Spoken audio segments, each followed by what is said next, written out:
एक मन की बात बताने का मन कर जाता है, इसलिए मैं इस विषय के छट करके भी कुछ कहना चाहता हूं। 20 साल के बाद मैं उस मूवी की चर्चा नहीं कर रहा हूं।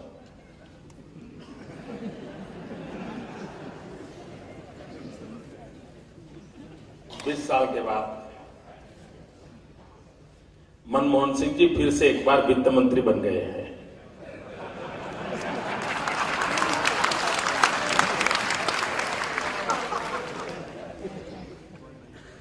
अब पिछले 2 दिन से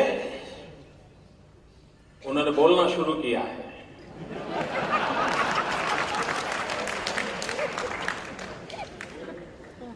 और वो कह रहे हैं कि देश की अर्थव्यवस्था में कैसा बदलाव आएगा, ये करेंगे, वो करेंगे, ऐसे करेंगे, वैसे करेंगे। सब सुना होगा 2 दिन से। मेरे मन में सवाल उठता है और सवाल बड़ा गंभीर है। मेरे मन में सवाल ये उठता है कि जब तक आप वित्त मंत्री नहीं थे तब भी आप देश के प्रधानमंत्री थे। अगर इन बातों को जो आप 24 घंटे से बोल रहे हो, इसी से अगर देश का अर्थतंत्र आगे बढ़ने वाला था तो आपको बोलने से रोका किसने था?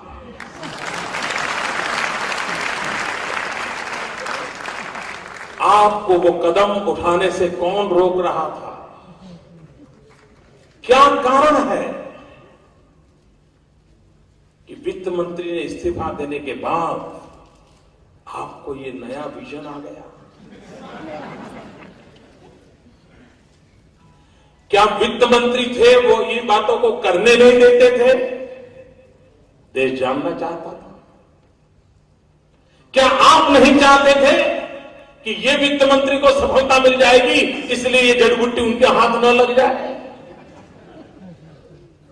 आप प्रधानमंत्री थे, सरकार आपकी थी, नेतृत्व आपका था, देश आर्थिक संकटों के अंदर और गहरा डूबता चला जा रहा था। क्या ये आपका दायित्व नहीं था कि वित्त मंत्री कोई और भी रहे तब भी इन विषयों को लेकर के देश के सामने आप आते?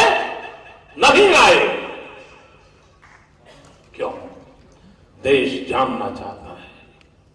क्या जरूरत पड़ी इन 24 घंटे में ही अचानक आपको देश की अर्थनीति को प्राणवान बनाने के लिए नए नए विचार आ रहे हैं? और वित्त मंत्री तो आप ही के दल के थे। वहां तो कोई कोएलिशन पॉलिटिक्स का प्रॉब्लम नहीं था। आप एक ही पार्टी के 2 लोग हो तो फिर कौन रोकता था? देश जानना चाहता है। और अगर वो आप कहते कि नहीं ऐसा नहीं था, तो फिर आज जो आप बता रहे हो इस पर किसी का कोई भरोसा नहीं है। मित्रों, देश किस प्रकार से संकटों से गुजर रहा है। सुभाष बाबू जहां भी होंगे उनकी आत्मा को बहुत बड़ा दर्द होता होगा।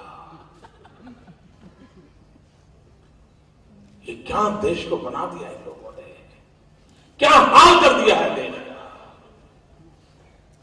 भाइयों बहनों, सांगमा जी जैसे लोगों का हमें मार्गदर्शन मिले और नॉर्थ ईस्ट से, दूर सुदूर हिंदुस्तान के पूर्वी इलाके से, भाइयों बहनों, सूरज सबसे पहले पूरब में ही उगता है और तब जाकर के हम रोशनी के हकदार बनते हैं। हम भी आशा करते हैं कि फिर एक बार सूरज पूरब में उगे और देश रोशनी का हकदार बने। हम सांगमा जी को बहुत बहुत शुभकामनाएं देते हैं और मुझे विश्वास है